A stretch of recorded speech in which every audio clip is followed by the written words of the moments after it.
Title: ISO and Image Quality. Modul: Camera Fundamentals. When photographers first begin learning about camera settings, ISO often seems like nothing more than a number used to brighten an image. While that is technically true, ISO has a much greater influence on image quality than many people realize. Understanding how ISO works will help you create cleaner, sharper, and more expressive photographs. ISO refers to your camera's sensitivity to light. A lower ISO, such as 100 or 200, produces the highest image quality with the least amount of digital noise. As you increase the ISO to 800, 1600, 3200 or higher, the camera becomes more sensitive to light, allowing you to photograph in darker environments. However, this increased sensitivity usually comes with a trade-off: more visible noise and reduced image detail. In fine art figure photography, image quality is extremely important. Skin tones, subtle textures, gentle transitions between light and shadow, and delicate details all contribute to the emotional impact of an image. Excessive noise can distract the viewer and reduce the elegance of the final photograph. Whenever possible, many fine art photographers choose the lowest practical ISO. This allows the camera to capture the greatest amount of detail, smoother tonal transitions, and richer dynamic range. The result is an image that feels clean, refined, and visually pleasing. Of course, there are situations where raising the ISO is necessary. If you are working with available natural light indoors or photographing during the early morning or evening, increasing ISO may allow you to maintain a faster shutter speed without sacrificing your desired aperture. In these situations, a slightly noisy image is often far better than a blurred one caused by camera movement.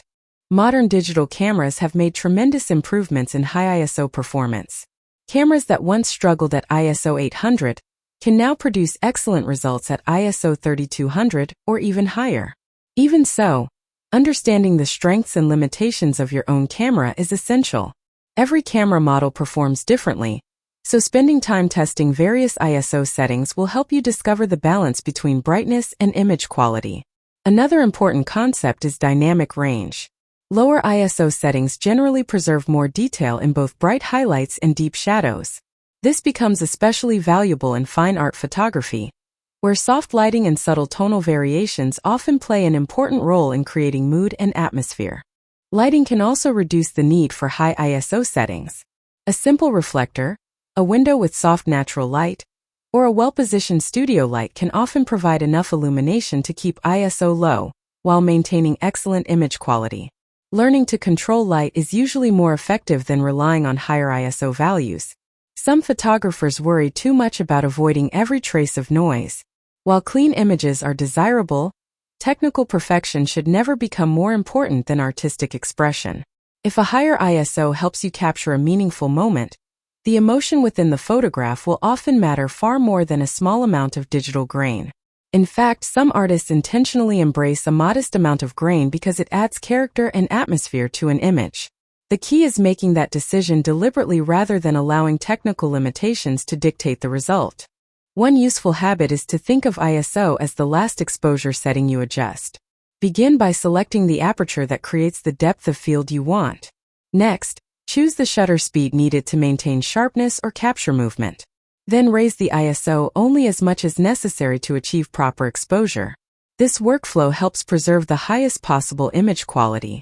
As you gain experience, you will become familiar with your camera's capabilities.